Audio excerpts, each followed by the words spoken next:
നമസ്കാരം. ഉച്ചവാർത്തയിലേക്ക് സ്വാഗതം. ആദ്യം പ്രധാന വാർത്തകൾ. മന്ത്രി വീണ ജോർജ് പരിയാരം മെഡിക്കൽ കോളേജ് ആശുപത്രിയിൽ തുടരുന്നു. കഴുത്തിലെ വേദനയ്ക്ക് കുറവില്ല. കോൺഗ്രസ് ഓഫീസിന് തീയിട്ടും റീത്ത് വെച്ചും പ്രതിഷേധം. കേസിലെ പ്രതി മിഥുനെതിരെ വടകര സഖാക്കളെന്ന ഫേസ്ബുക്ക് പേജിൽ ഭീഷണി. വീണ ജോർജിനെ ആക്രമിക്കുന്ന ദൃശ്യം നൽകുന്നവർക്ക് 1 ലക്ഷം രൂപ സമ്മാനം പ്രഖ്യാപിച്ച് യൂത്ത് കോൺഗ്രസും 1 പവൻ നൽകാമെന്ന് KSU.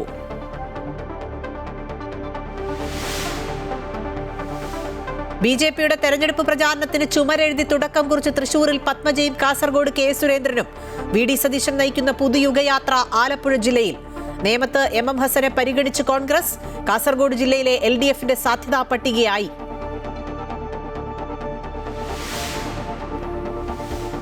ജുഡീഷ്യറിയിൽ അഴിമതി എന്ന പാഠഭാഗം ഉൾപ്പെടുത്തിയതിൽ സുപ്രീം കോടതിയിൽ ക്ഷമാപണവുമായി NCERT. കരുതിക്കൂട്ടിയുള്ള നീക്കമെന്നും ഉത്തരവാദികളെ കണ്ടെത്തണമെന്നും ചീഫ് ജസ്റ്റിസ്. പാഠഭാഗം തയ്യാറാക്കിയത് UGCയുമായി ബന്ധമില്ലാത്തവരെന്ന് കേന്ദ്രം. പുസ്തകം നിരോധിച്ച് സുപ്രീം കോടതി. അച്ചടിച്ച കോപ്പികൾ പിടിച്ചെടുക്കാൻ നിർദ്ദേശം.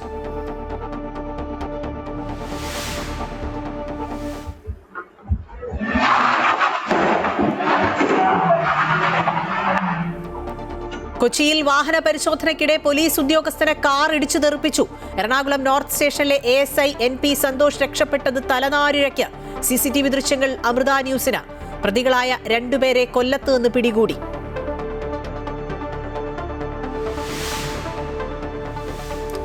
സർക്കാർ ഡോക്ടർമാരുടെ OP ബഹിഷ്കരണത്തിൽ അടിയന്തരമായി ഇടപെടണമെന്ന് സർക്കാരിനോട് ഹൈക്കോടതി. രോഗികൾക്ക് ബുദ്ധിമുട്ടുണ്ടാക്കുന്ന രീതിയിൽ സമരം ചെയ്യരുതെന്ന് ചീഫ് ജസ്റ്റിസ് അധ്യക്ഷനായ ഡിവിഷൻ ബെഞ്ച്. ഒരാഴ്ചയ്ക്കകം മറുപടി നൽകാൻ ആരോഗ്യവകുപ്പിന് നിർദ്ദേശം. കേരള സ്റ്റോറി 2 സിനിമ റിലീസിംഗിൽ അനിശ്ചിതത്വം. ഹർജി ഉച്ചയ്ക്ക് ശേഷം ഹൈക്കോടതി പരിഗണിക്കും.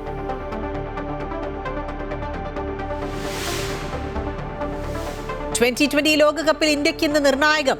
സെമി സാധ്യത നിലനിർത്താൻ സിംബാബ്വെക്കെതിരെ വൻ ജയം അനിവാര്യം. വെസ്റ്റ് ഇൻഡീസ് ദക്ഷിണാഫ്രിക്ക മത്സരവും ഇന്ന്. മന്ത്രി വീണ ജോർജ് പരിയാരം മെഡിക്കൽ കോളേജ് ആശുപത്രിയിൽ തുടരും. രക്തസമ്മർദ്ദം സാധാരണ നിലയിലാണെങ്കിലും കഴുത്തിലെ വേദനയ്ക്ക് കുറവില്ല. മെഡിക്കൽ ബുള്ളറ്റിൻ ഉടൻ പുറത്തിറക്കും. ജോസഫ് ഈ വാർത്തയുടെ വിശദാംശങ്ങൾ നൽകും. ജോസഫ്, മന്ത്രിയുടെ ആരോഗ്യനില സാധാരണ നിലയിലായി എന്നാണ് മനസ്സിലാക്കുന്നത്. ഇപ്പോഴും ഈ മെഡിക്കൽ ബുള്ളറ്റിൻ പുറത്തിറക്കാനുള്ള ഒരു സമയമായിട്ടുണ്ടോ? ഒപ്പം തന്നെ വലിയ തോതിൽ പ്രതിഷേധം പലയിടത്തും നടക്കുന്നുണ്ടല്ലോ. അതുമായി ബന്ധപ്പെട്ട വിവരങ്ങൾ കൂടി. അഖില, ആരോഗ്യവകുപ്പ് മന്ത്രി വീണ ജോർജ് ഇപ്പോഴും പ്രത്യേക വിഭാഗത്തിൽ ചികിത്സയിൽ തുടരുകയാണ്. ഇത്തരത്തിൽ ആരോഗ്യനിലയിൽ മാറ്റമില്ല എന്നാണ് മനസ്സിലാക്കാൻ സാധിക്കുന്നത്. കഴുത്തിനേറ്റ പരിക്ക് കുറവില്ല, വേദനയിൽ മാറ്റമില്ല. മാത്രവുമല്ല, കൈകാലുകൾക്ക് മരവിപ്പുണ്ട് എന്നാണ് ഈ ഘട്ടത്തിൽ മെഡിക്കൽ ബോർഡ് വിലയിരുത്തിയതിനു ശേഷം പ്രസ്താവന നൽകിയിട്ടുള്ളത്. എന്തായാലും വിശദമായ പത്രക്കുറിപ്പ് അല്പസമയത്തിനുള്ളിൽ തന്നെ മെഡിക്കൽ ബോർഡ് പുറത്തിറക്കും. എന്തായാലും ഇതുമായി ബന്ധപ്പെട്ട പ്രതിഷേധങ്ങളും ജില്ലയിൽ കനക്കുകയാണ്. രാവിലെ മുതൽ കോൺഗ്രസ് ഓഫീസുകളിൽ വ്യാപകമായ അതിക്രമമാണ് നടന്നിട്ടുള്ളത്. ഇത്തരത്തിൽ CPM പ്രവർത്തകരാണ് ഇത്തരത്തിൽ അതിക്രമങ്ങൾ അഴിച്ചുവിട്ടതെന്നാണ് പ്രധാനമായും DCC ആരോപിക്കുന്നത്. രാവിലെ കോടിയേരിയിലും തലശ്ശേരിയിലും പയ്യന്നൂരിലും തളിപ്പറമ്പിലുമുള്ള വിവിധ പാർട്ടി ഓഫീസുകൾക്ക് നേരെ അതിക്രമമുണ്ടായി. കല്ലേറിലും തീയിടലിലുമൊക്കെയാണ് ഇതൊക്കെ കലാശിച്ചത്. തലശ്ശേരി കൊളശ്ശേരിയിൽ ഇത്തരത്തിൽ റീത്ത് വെക്കുന്ന ഒരു സംഭവമുണ്ടായി. ആ റീത്തിൽ എല്ലാം ഓർമ്മിക്കപ്പെടുമെന്നുള്ളൊരു കുറിപ്പ്, ഭീഷണി സന്ദേശമാണ് ഈ റീത്തിൽ ഉണ്ടായിരുന്നത്. എന്തായാലും വലിയ രീതിയിലുള്ള വാദപ്രതിവാദങ്ങളും രാഷ്ട്രീയ സംവാദങ്ങളും ഇതുമായി ബന്ധപ്പെട്ട് ഇന്നും ഉയർന്നു വന്ന ഒരു സാഹചര്യമാണ് കണ്ണൂർ ജില്ലയിൽ നിന്ന് കാണാൻ സാധിച്ചത്. CPM പ്രവർത്തകർ ഇത്തരത്തിൽ വലിയ രീതിയിൽ ആക്രമിക്കുന്ന ദൃശ്യങ്ങളടക്കം ഇത്തരത്തിൽ പുറത്തുവിടുന്നുണ്ട്. അതായത് ഇന്നലെ റെയിൽവേ സ്റ്റേഷനിലെത്തിയ മന്ത്രിയെ ഇത്തരത്തിൽ കരിങ്കൊടി കാണിക്കാനെത്തിയ യൂത്ത് കോൺഗ്രസ് പ്രവർത്തകർ, KSU പ്രവർത്തകർ ആക്രമിക്കുന്നതിന്റെ ദൃശ്യങ്ങൾ ഉൾപ്പെടെയാണ് ഇവർ പുറത്തുവിട്ടിട്ടുള്ളത്. അതേസമയം കൃത്യമായ ദൃശ്യങ്ങൾ നൽകുന്നവർക്ക് 1 ലക്ഷം രൂപ പാരിതോഷികം നൽകുമെന്ന് യൂത്ത് കോൺഗ്രസും 1 പവൻ സ്വർണം നൽകുമെന്ന് KSUവും പ്രസ്താവിച്ചിട്ടുണ്ട്. ഏതായാലും ഒരു തരത്തിലുള്ള ആക്രമണവും യൂത്ത് കോൺഗ്രസിന്റെ KSUവിന്റെ ഭാഗത്തുനിന്നും ഉണ്ടായിട്ടില്ല എന്നാണ് DCC നേതൃത്വവും ഇതുമായി ബന്ധപ്പെട്ട നേതാക്കളും വ്യക്തമാക്കിയിട്ടുള്ളത്. മാത്രവുമല്ല, അത്തരത്തിൽ ഉണ്ടെങ്കിൽ അതിനെ നിശിതമായ ഭാഷയിൽ തന്നെ വിമർശിക്കും. പക്ഷേ ഇത് മന്ത്രി വീണ ജോർജിന്റെ ഒരു നാടകമാണ്. ഇത്തരത്തിലൊരു നാടകത്തിന് നിന്നുകൊടുക്കാൻ താല്പര്യമില്ല. മാത്രവുമല്ല, നിലവിൽ സർക്കാരിനെതിരെ പുകയുന്ന പ്രശ്നങ്ങൾ മറച്ചുവെക്കുന്നതിന് വേണ്ടി ഇത് കൃത്യമായി ആസൂത്രണം ചെയ്യുന്നതാണ് എന്ന ആരോപണമാണ് ഇവർ പ്രധാനമായും ഉന്നയിച്ചിട്ടുള്ളത്. അതേസമയം CPM ഇത്തരത്തിൽ ഉയർത്തിക്കൊണ്ടുവരുന്ന ഒരു കാര്യം, അതായത് ഒരു വനിതാ മന്ത്രിക്ക് നേരെ ചരിത്രത്തിൽ ആദ്യമായാണ് ഇത്തരത്തിൽ ഒരു അതിക്രമം ഉണ്ടായത്.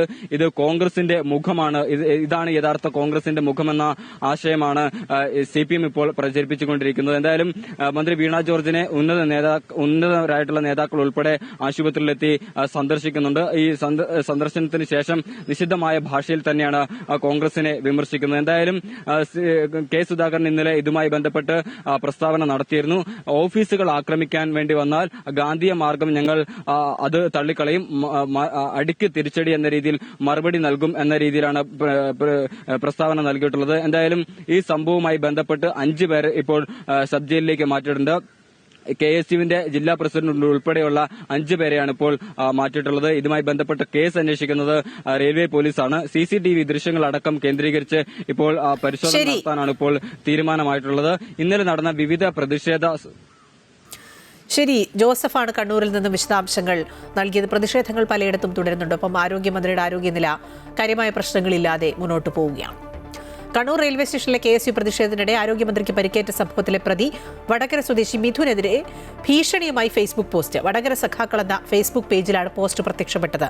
നിനക്കുള്ള ചായയും വടയും ഞങ്ങൾ വടകരയിൽ തരും എന്നതാണ് പോസ്റ്റ്. മറക്കാതെ പക ഞങ്ങൾ കാത്തുസൂക്ഷിക്കുമെന്നും പോസ്റ്റിൽ കുറിച്ചിട്ടുണ്ട്.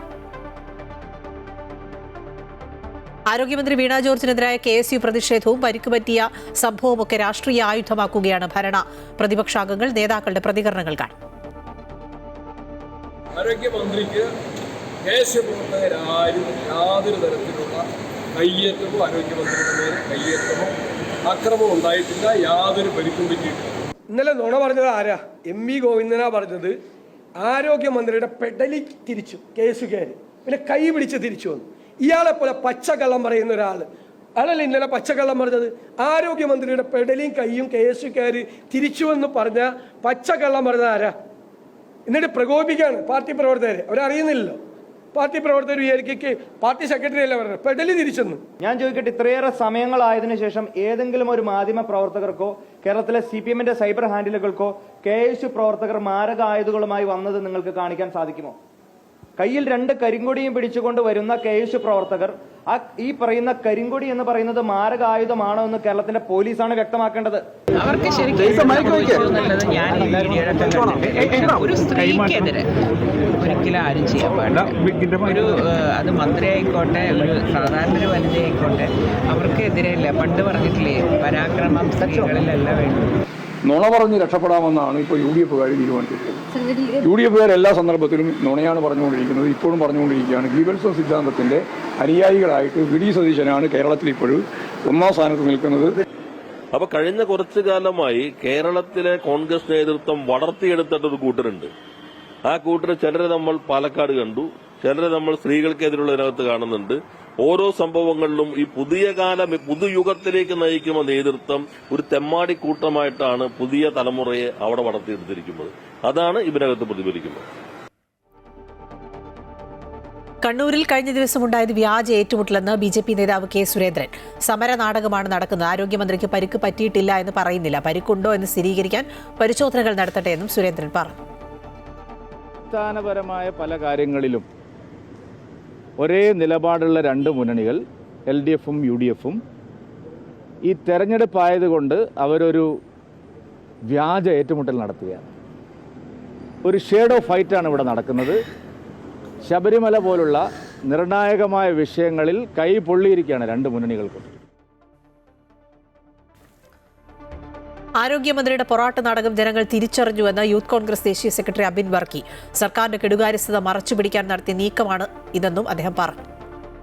സീൻ 8 എന്താണ്? ഒരു സഹപ്രവർത്തകയായിട്ടുള്ള മന്ത്രി, ആ മന്ത്രിയെ അത്യാഹിത വിഭാഗത്തിൽ ആംബുലൻസിൽ കയറ്റിവിട്ട് ശ്രീ ഷംസീർ വന്ദേ ഭാരതിൽ യാത്ര പോവുകയാണ്. പ്രിയപ്പെട്ടവരെ, ഇതിൽ നിന്ന് നമുക്ക് എന്താണ് മനസ്സിലാവുന്നത്? അത് നാടകമേ ഉലകം എന്ന്. സർക്കാർ ഡോക്ടർമാരുടെ OP ബഹിഷ്കരണത്തിൽ അടിയന്തരമായി ഇടപെടണമെന്ന് ആവശ്യപ്പെട്ട് ഹൈക്കോടതി. രോഗികൾക്ക് ബുദ്ധിമുട്ടുണ്ടാകുന്ന രീതിയിൽ സമരം ചെയ്യരുതെന്ന് ചീഫ് ജസ്റ്റിസ് അധ്യക്ഷനായ ഡിവിഷൻ ബെഞ്ച് പറഞ്ഞു.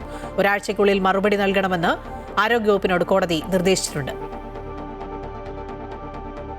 അഡ്വക്കേറ്റ് രാജേഷ് ചേരുന്നുണ്ട് ഈ വാർത്തയുടെ വിശദാംശങ്ങളുമായി. രാജേഷ്, സാധാരണക്കാരായ രോഗികളെ വലിയ രീതിയിൽ വലയ്ക്കുന്നതാണ് ഈ ഡോക്ടർമാരുടെ സമരം. അതിലാണിപ്പോൾ ഹൈക്കോടതിയുടെ നിർണായക ഇടപെടൽ ഉണ്ടായിരിക്കുന്നത്. വിവരങ്ങൾ.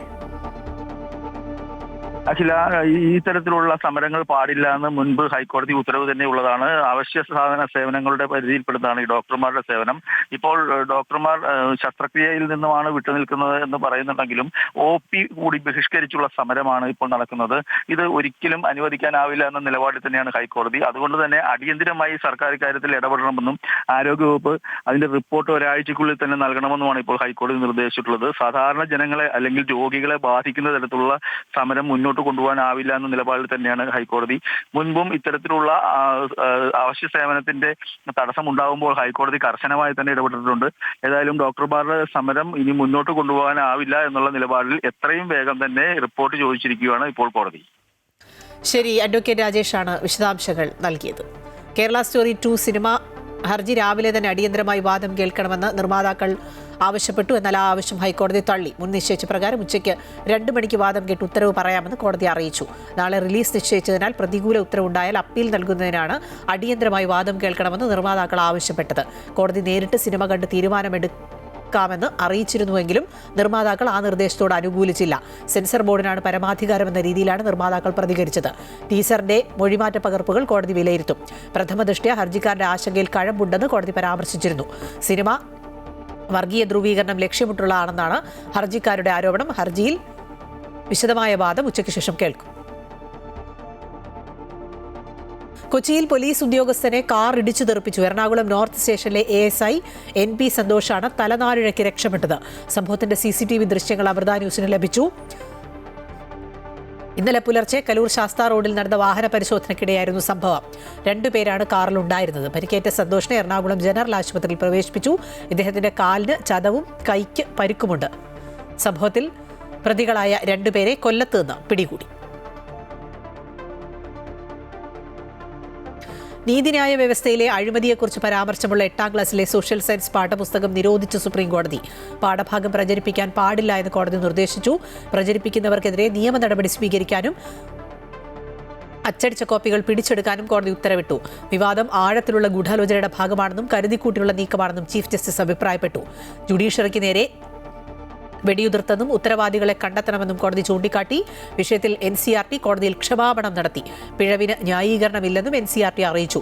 പാഠഭാഗം തയ്യാറാക്കിയത് UGCയുമായി ബന്ധമില്ലാത്തവരെന്ന് കേന്ദ്രം കോടതിയെ അറിയിച്ചു. നേമത്തെ സ്ഥാനാർത്ഥിത്വത്തിൽ കോൺഗ്രസിനുള്ളിൽ ചർച്ചകൾ സജീവം. MM ഹസനിലേക്ക് ചർച്ച നീളുകയാണ്. ഹസൻ സ്ഥാനാർത്ഥിയായാൽ മണ്ഡലത്തിലെ മുസ്ലിം വോട്ടുകൾ ഏകീകരിക്കപ്പെടുമെന്നാണ് വിലയിരുത്തൽ. യൂത്ത് കോൺഗ്രസ് നേതാക്കളായ JS അഖിലും നേമം ഷജീറും സാധ്യതാ പട്ടികയിൽ ഉണ്ട്. CPM-ഉം BJP-യും ഏറെക്കുറെ സ്ഥാനാർത്ഥിത്വം ഉറപ്പിച്ചു കഴിഞ്ഞ മണ്ഡലത്തിലാണ് കോൺഗ്രസ് സ്ഥാനാർത്ഥിത്വത്തിൽ ചർച്ചകൾ സജീവമാക്കുന്നത്. BJP-ക്ക് ശക്തമായ അടിത്തറയുള്ള മണ്ഡലത്തിൽ കോൺഗ്രസ് സ്ഥാനാർത്ഥിത്വം ഏറെ നിർണായകവുമാണ്. ആദ്യഘട്ടത്തിൽ പ്രാദേശിക നേതാക്കളെ കേന്ദ്രീകരിച്ച് ചർച്ചകൾ നടന്നെങ്കിലും ഇപ്പോൾ സംസ്ഥാന നേതാക്കൾ മത്സരരംഗത്ത് വരണമെന്ന ആവശ്യം ശക്തമാണ്. KPCC മുൻ അധ്യക്ഷനും UDF മുൻ കൺവീനറുമായ MM ഹസന്റെ പേരാണ് സജീവമായിട്ടുള്ളത്. MM ഹസനെ പോലുള്ള മുതിർന്ന നേതാവ് മത്സരിച്ചാൽ നേമത്ത് UDFന് ജയസാധ്യത കൽപ്പിക്കുകയാണ് കോൺഗ്രസ്. കോൺഗ്രസിന്റെ പരമ്പരാഗത വോട്ടുകൾ നിലനിർത്താനാകുമെന്ന് പ്രതീക്ഷിക്കുന്നു. 35,000-ഓളം മുസ്ലിം വോട്ടുകളാണ് മണ്ഡലത്തിലുള്ളത്. MM ഹസൻ സ്ഥാനാർത്ഥിയായാൽ ആ വോട്ടുകൾ ഏകീകരിക്കപ്പെടുമെന്നും നേതൃത്വം കണക്കുകൂട്ടുന്നു. കഴിഞ്ഞ തവണ K മുരളീധരന്റെ സ്ഥാനാർത്ഥിത്വത്തിലൂടെ ലഭിച്ച വോട്ടുകൾ UDFന് നഷ്ടമാകാതിരിക്കണമെങ്കിൽ കരുത്തനായ മറ്റൊരു നേതാവ് തന്നെ കളത്തിൽ ഇറങ്ങണമെന്നാണ് വലിയൊരു വിഭാഗം വാദിക്കുന്നത്. പക്ഷേ MM ഹസന്റെ സ്ഥാനാർത്ഥിത്വ കാര്യത്തിൽ അന്തിമ തീരുമാനമെടുക്കേണ്ടത് ഹൈക്കമാൻഡാണ്. ഹസന് പുറമെ യൂത്ത് കോൺഗ്രസ് നേതാക്കളായ JS അഖിലിന്റെയും നേമം ഷജീറിന്റെയും പേരുകളും സാധ്യതാ പട്ടികയിലുണ്ട്. അമൃത ന്യൂസ്, തിരുവനന്തപുരം. BJP നേതാവ് പത്മജ വേണുഗോപാൽ തൃശൂരിൽ മത്സരിക്കുമെന്ന അഭ്യൂഹത്തിനിടെ BJPയുടെ ചുവരെഴുതിക്കൊണ്ട് പ്രചാരണത്തിന് തുടക്കം കുറിച്ചു.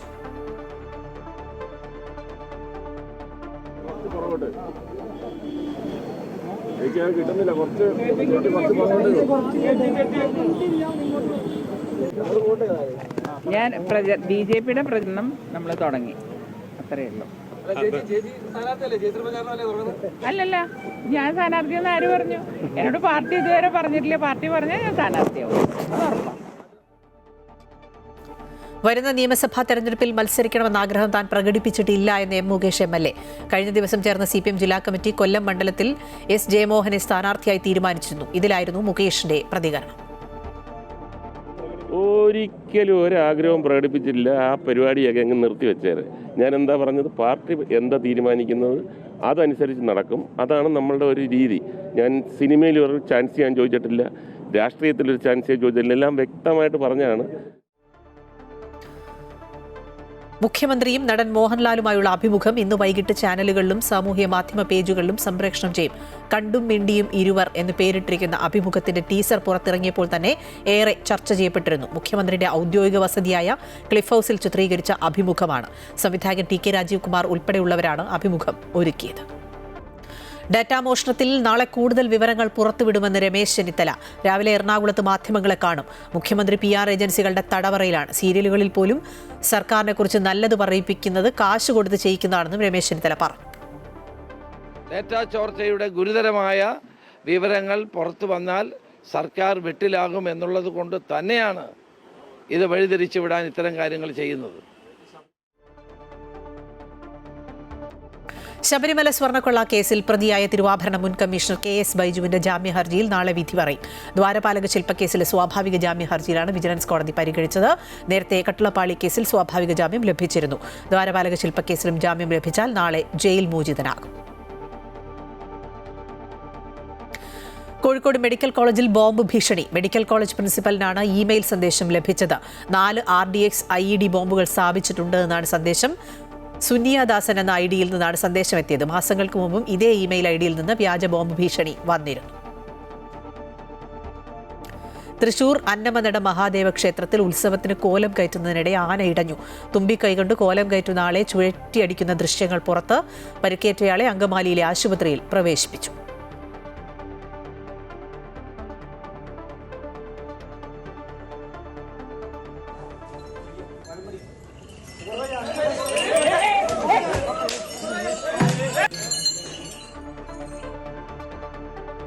ബീമുകളുടെ കോൺക്രീറ്റ് ഏത് നിമിഷവും തലയിൽ പതിക്കാവുന്ന അവസ്ഥയിലായതോടെ ജീവൻ പണയം വെച്ച് സ്ഥാപനങ്ങളിൽ ജോലി ചെയ്യേണ്ട സ്ഥിതിയിലാണ് ജവഹർ ബിൽഡിംഗിലെ തൊഴിലാളികൾ.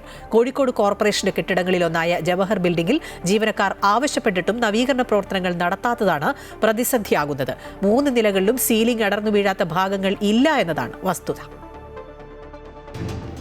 50 വർഷത്തിലേറെ പഴക്കമുള്ള കോഴിക്കോട് കോർപ്പറേഷന്റെ കെട്ടിടമായ ജവഹർ ബിൽഡിംഗിന്റെ നിലവിലെ അവസ്ഥയാണിത്. ബീമുകളുടെ കോൺക്രീറ്റ് ഏത് നിമിഷവും തലയിൽ പതിക്കാവുന്ന അവസ്ഥയാണ്. തൊട്ടാൽ വീഴുമെന്ന് തോന്നിക്കുന്ന കൈവരികൾ ഭയം കൂട്ടുന്നു.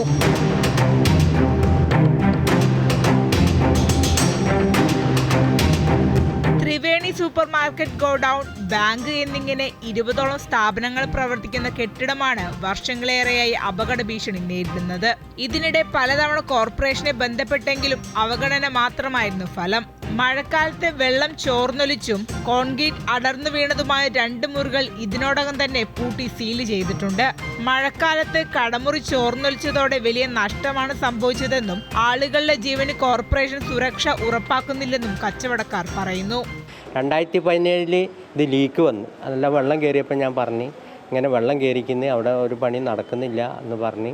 പിന്നെ 21 ആയപ്പോൾ ഇത് പൊട്ടി വീണപ്പോൾ ഞാൻ പറഞ്ഞു എനിക്ക് ലൈസൻസ് പുതുക്കാൻ കഴിയില്ല, അതുകൊണ്ട് എന്തെങ്കിലും നിങ്ങൾ ചെയ്തു തരണം, പിന്നെ വാടക അടയ്ക്കാൻ കഴിയില്ല, ഫുള്ള് വെള്ളമാണ്, എൻ്റെ സാധനങ്ങൾ കംപ്ലീറ്റ് നഷ്ടപ്പെട്ടു പോയിട്ടുണ്ട്, അതിന് നിങ്ങൾ ഉത്തരവാദിത്വം പറയണമെന്ന് പറഞ്ഞ് അന്നത്തെ സെക്രട്ടറിനോടും പറഞ്ഞ് അന്ന് ROനോട് പറഞ്ഞ് അങ്ങനെ RI ഇവിടെ വന്ന് സ്ഥലം സന്ദർശിച്ച് നോക്കിയപ്പോൾ റിപ്പോർട്ട് എഴുതിയിട്ട് കൊടുക്കാമെന്ന് പറഞ്ഞിട്ട് പോയി. അങ്ങനെ പിന്നെ 3 മാസം കഴിഞ്ഞ് പിന്നെ ഞാൻ പോയി അന്വേഷിച്ചപ്പം പറഞ്ഞ് നിങ്ങൾ ഫയൽ ഇവിടെ കാണുന്നില്ലല്ലോ, അങ്ങനത്തെ ഒരു ഫയലില്ല നിങ്ങൾ കൊടുത്തതെന്ന് പറഞ്ഞു. അപ്പോൾ അതിൻ്റെ കോപ്പികൾ കാര്യങ്ങളൊക്കെ ഉണ്ട്. കോർപ്പറേഷൻ ഹെൽത്ത് ഇൻസ്പെക്ടർ ഓഫീസ് പ്രവർത്തിക്കുന്ന കെട്ടിടം കൂടിയാണിത്. ഹെൽത്ത് ഓഫീസിലെ ജീവനക്കാർ ഉൾപ്പെടെ ഭയന്ന് ജോലി ചെയ്യേണ്ട അവസ്ഥയിലാണ്. ആളുകളുടെ ജീവന് ഭീഷണിയാകുന്ന രീതിയിലാണ് കെട്ടിടമുള്ളതെങ്കിലും വാടക കൃത്യം അടയ്ക്കണമെന്നതാണ് കോർപ്പറേഷന്റെ നിലപാട്. അമൃത ന്യൂസ്, കോഴിക്കോട്. കോഴിക്കോട് കോർപ്പറേഷൻ പരിധിയിൽ 16 കെട്ടിടങ്ങൾ അൺഫിറ്റ് ആണ് എന്ന് മേയർ പറയുമ്പോഴും ഈ കണക്കിൽ അവ്യക്തത തുടരുകയാണ്. കോഴിക്കോട് തിരുവണ്ണൂരിലെ കോർപ്പറേഷന്റെ തന്നെ ഉടമസ്ഥതയിലുള്ള 100 വർഷത്തോളം പഴക്കമുള്ള ഒരു കെട്ടിടത്തിന്റെ അവസ്ഥ കാണാം. കോഴിക്കോട് കോർപ്പറേഷൻ പരിധിയിൽ 16 കെട്ടിടങ്ങൾ അൺഫിറ്റാണെന്നാണ് കോഴിക്കോട് വലിയങ്ങാടിയിലെ അപകടത്തിന് ശേഷം മേയർ ഒ സദാശിവൻ പറഞ്ഞത്. അതേസമയം 16 കെട്ടിടങ്ങൾ മാത്രമല്ല കാലപ്പഴക്കം ചെന്ന് ജീർണാവസ്ഥയിലുള്ളത് എന്നതിന്റെ ഉദാഹരണമാണ് കോഴിക്കോട് തിരുവണ്ണൂരിലെ കോർപ്പറേഷന്റെ ഉടമസ്ഥതയിൽ തന്നെയുള്ള ഈ കെട്ടിടം. ചെറിയ വാടക നൽകിയാൽ മതിയെന്ന കാരണത്താൽ ജീർണിച്ച് തകരാതിരിക്കാനായി ഇപ്പോൾ കടകളായി നിലനിർത്തുന്ന ആളുകളാണ് ഇതിന്റെ അറ്റകുറ്റപ്രവൃത്തികൾ ഉൾപ്പെടെ നടത്തുന്നത്. കോർപ്പറേഷന്റെ കണക്കിൽ പോലും ഈ കെട്ടിടമുണ്ടോ എന്നുള്ളത് സംശയമാണ്. 2 പാർട്ടി ഓഫീസുകളും ഇതേ കെട്ടിടത്തിൽ പ്രവർത്തിക്കുന്നുണ്ട്. ശൂരമഹോത്സവം ഉൾപ്പെടെ നടക്കുന്ന തിരുവണ്ണൂർ പൈതൃക പദ്ധതിയുടെ ആലോചനകളും മറ്റും നടക്കുന്നുണ്ട്. ഈ പദ്ധതിയുടെ ഘട്ടത്തിലെങ്കിലും ഇത്തരം കെട്ടിടങ്ങളുടെ ജീർണാവസ്ഥ പരിഗണിക്കണമെന്നാണ് നാട്ടുകാർ ചൂണ്ടിക്കാണിക്കുന്നത്. വലിയങ്ങാടിയിലെ അപകടത്തിന്റെ പശ്ചാത്തലത്തിൽ ഇത്തരം കെട്ടിടങ്ങളെ സംബന്ധിച്ച പരിശോധനയും തുടർ നടപടികളും വേണമെന്നാണ് നാട്ടുകാരുടെ ആവശ്യം. ഇതിപ്പോൾ ഏകദേശം 100 വർഷത്തിൻ്റെയൊക്കെ പഴക്കം കാണും. ഇന്ന് കോർപ്പറേഷനാണ് ഇത് വാടക വാങ്ങി കൊണ്ടു നടക്കുന്നത്. വാടക വാങ്ങൽ മാത്രമേ ഉള്ളൂ, യാതൊരുവിധ സംരക്ഷണവും ഇല്ല. റേഷൻ ഷാപ്പ് അടക്കമുള്ള ഒരുപാട് സംവിധാനം നിലനിൽക്കുന്ന ഒരു കെട്ടിടം കൂടിയാണ്. ഇതിൻ്റെ അവസ്ഥ എങ്ങനെയാണ്? ഒരുപാട് ആൾക്കാരുടെ ജീവിതോപാധി കൂടിയായിട്ടുള്ളൊരു ബിൽഡിംഗ് ആണ്. പിന്നെ നേരെ പിന്നിൽ മനോഹരമായൊരു കുളവും ഇങ്ങനെയൊക്കെയുള്ള നല്ല പശ്ചാത്തലമൊക്കെ തന്നെയാണ് ഉള്ളത്. പക്ഷേ അതിൻ്റെ പിന്നിലൊന്നും ഒരു ശ്രദ്ധയില്ല. ഇവിടെ ഒരു കൗൺസിലറുണ്ട്, ആ കൗൺസിലർക്കൊന്നും ഇതിനെക്കുറിച്ചിട്ട് യാതൊരു വിധത്തിലുള്ള ബോധവും ഇല്ല എന്നുള്ളത്. കാരണം അവർ 16 കൊല്ലമായിട്ട് ഇവിടുത്തെ കൗൺസിലറാണ്. 16 കൊല്ലമായിട്ട് ഈ ബിൽഡിങ്ങിന് ഒരു മാറ്റവും ഇല്ല. വലിയങ്ങാടി ദുരന്തത്തിന്റെ പശ്ചാത്തലത്തിൽ കോർപ്പറേഷന് കീഴിലെ മുഴുവൻ കെട്ടിടങ്ങളും പരിശോധിച്ച് അടിയന്തര നടപടി സ്വീകരിക്കണമെന്നാണ് നാട്ടുകാർ ആവശ്യപ്പെടുന്നത്. അമൃത ന്യൂസ്, കോഴിക്കോട്.